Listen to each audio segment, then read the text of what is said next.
The United Nations in 1989 set aside the 13th of October every year to commemorate International Day for Disaster Risk Reduction.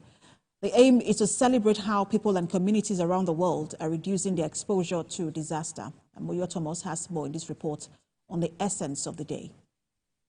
The world, over the years, have had to combat disasters whose occurrence have escalated with the effect of climate change.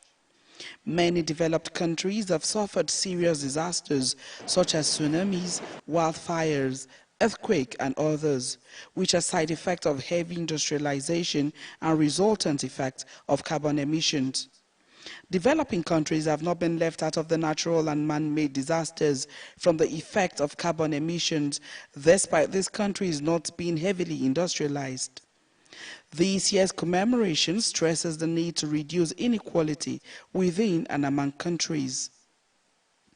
2023 DDR Day looks at mutual relationship between disasters and inequality and how far the world has gone from disaster response to disaster risk reduction. Developing countries like ours and small island states have been recognized as facing inequality and therefore bear the adverse effect of disaster, especially the one induced by climate change and climate variability.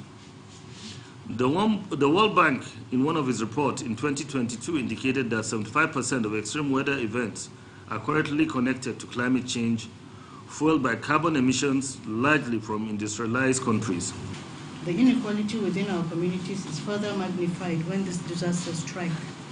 As marginalized populations bear the brunt of their consequences, it is our moral imperative, sir, to pursue equitable solutions that empower every citizen to withstand the shocks and stresses of related disasters. This year also marks the 10th anniversary of the commemoration of the day in Nigeria.